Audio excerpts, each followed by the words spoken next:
Hello, you random 8th grader. I'm betting you want to learn about the Revolutionary War in a quick and painless way. Well, I will try to make that so. My part of the project is the weapons. Now, I will be teaching you on where and when they were made, how they were used, and how they work. Now, to do this, we will have to go back in time, to a more simpler time.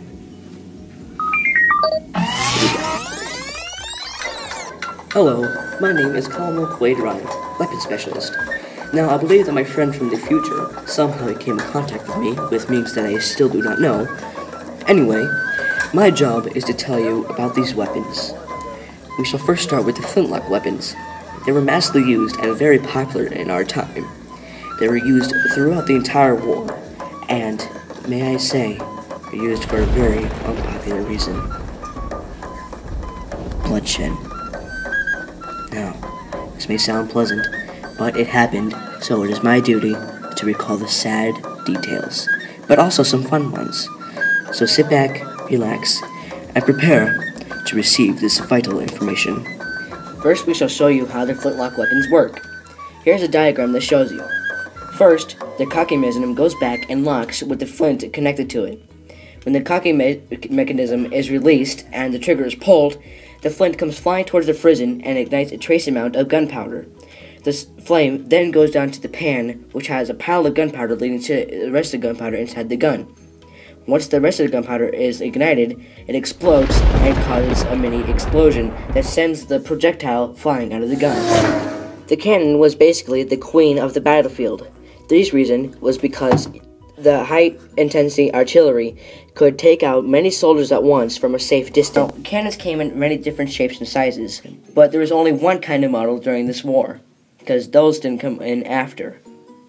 So, the interesting thing about these cannons is that there's two different kinds of shots, single shot and grape shot. Single shot was just basically a solid iron ball fired to hit the soldiers right on. Grape shot was many hollowed-out iron balls filled with black powder and fitted with a fuse.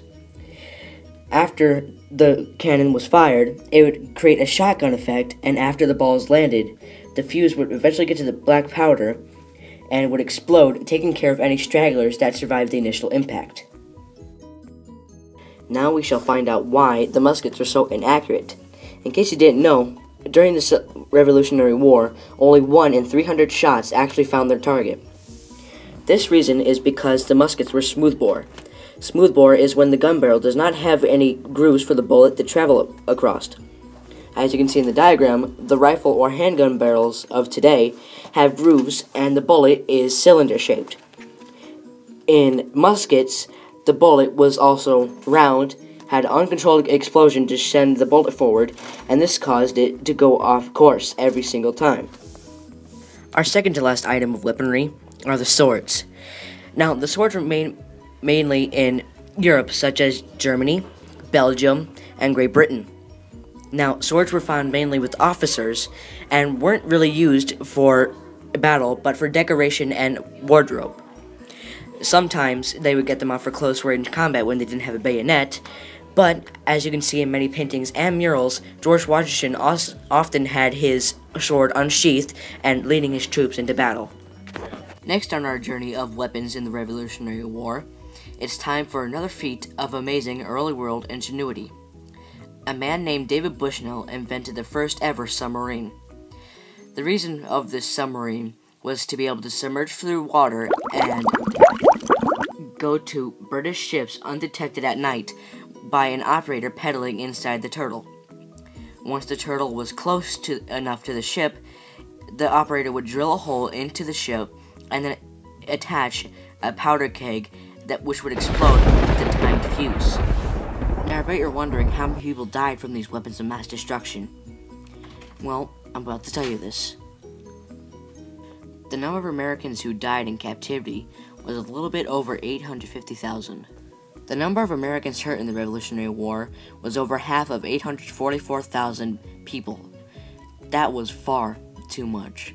But as you can see in the wars today, the numbers are minuscule compared to our wars. The number of Americans who died from disease was about 10,000. This was due to early world medicine and early world doctor practices, which apparently did not work.